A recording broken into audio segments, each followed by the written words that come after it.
So how do we know the difference between stonewalling, which is generally seen as unhealthy, manipulative and controlling, versus taking a time out, which is generally accepted as a healthy and well-adjusted response to conflict? Stonewalling is a way of intentionally or unintentionally, verbally or non-verbally withdrawing from a conflict. So maybe you sit in silence and let your partner talk, but you're not actually taking what they're saying, and you're either refusing to speak at all or you're just responding kind of shrugs or grunts. You might storm out of the room and refuse to talk. You might stop answering texts or start saying things like, whatever, I don't care, I don't want to talk about this. Okay, so however you do it, you are refusing to participate in the conversation and you are taking control of the fact that the conversation is ending. Sometimes though, we do need a break from a conversation because we can feel that our emotions are becoming intense and we're not convinced that we can keep speaking in a productive way or avoid saying or doing something we're going to regret. Or maybe it's just too upsetting right now and you need a timeout. So what is the difference between stonewalling and a healthy timeout? So stonewalling is often used as a means of control or punishment. By refusing to participate, we control when and what kinds of conversations are allowed, right? Everything is on our terms. Sometimes this is a conscious manipulation, right? The person is doing it on purpose and they know what they're doing, but a lot of the time it's unconscious. They're not consciously trying to control you, but that is the dynamic that they're creating nonetheless. A healthy timeout, on the other hand, is motivated by a desire to avoid behaving in a toxic or unhealthy way, or as a way of achieving a break when we are emotionally overwhelmed. We want to pause before things get out of hand, or so that we're able to show up as our best selves. It's not about punishing or controlling the other person or about getting our way. We just genuinely don't think the conversation is going to go well if we continue, right? We might be afraid that we'll say something we regret soon. Or we might feel that the other person is violating our boundaries in some way and we need a healthy way to stop the conversation for a minute.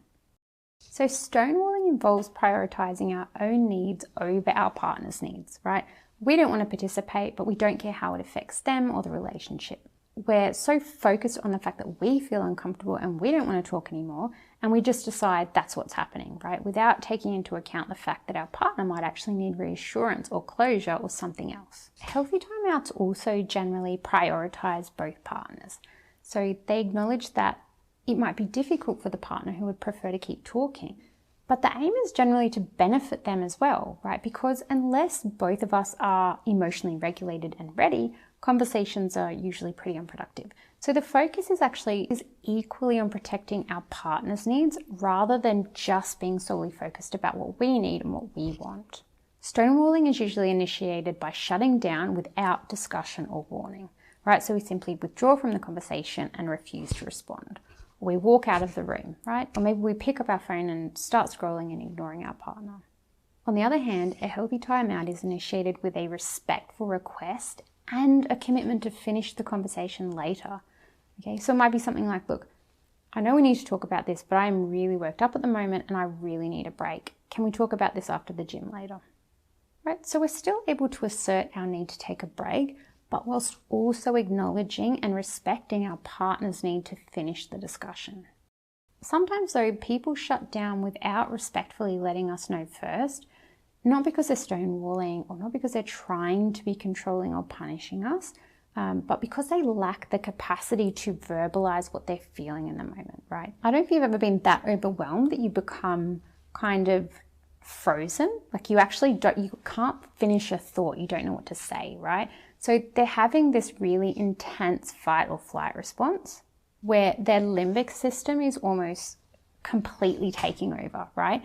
But maybe they have just enough presence of mind to know that if they say or do anything else, it's going to be really bad for the relationship. Okay, so they need to stop themselves from saying or doing something unhealthy.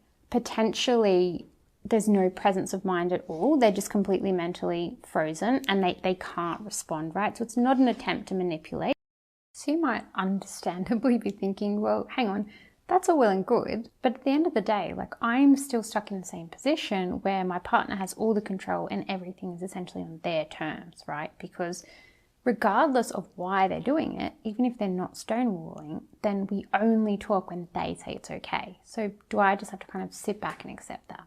No, absolutely not. But what do we do then? by the way, if you're finding this video useful, please like and subscribe, because I genuinely get irrationally excited every time I get a new like, comment, or subscription. Okay, so approaching conflict in a way that genuinely meets both sets of needs can be a really difficult balance to strike, but both partners are obligated to try and find that balance. So we might say to our partner, look, if you need a timeout, can you please just let me know rather than shutting down, right? Also, often waiting a whole 2 or 3 days to finish the conversation is actually really difficult for me. So can we at least sometimes make the effort to finish it before we go to bed, right? Whatever the compromise is, we need to be working to find some kind of compromise between both sets of needs. Now, it's natural that your partner will struggle to implement those compromises right away. It's really difficult to change a likely very deeply ingrained and reflexive response, which is probably developed over a really long period of time. However, it's also not good enough to say, well, that's just my reflex, I can't help it, or, I'm sorry, I'll try harder, without actually putting a strategy in place. It is their responsibility to be taking active steps to address this. It's okay to struggle, but it is our responsibility to take measurable action steps to address an issue that's affecting our partner. I'd also love to know what the dynamic is in your relationship. So is there one partner who tends to insist on continuing the conversation where the other is more of a stonewaller, right? Do you withdraw or do you pursue? What's the typical dynamic for you guys? Let me know. Okay, that's all for our session today. I hope you found it useful, and I'll catch you again next time.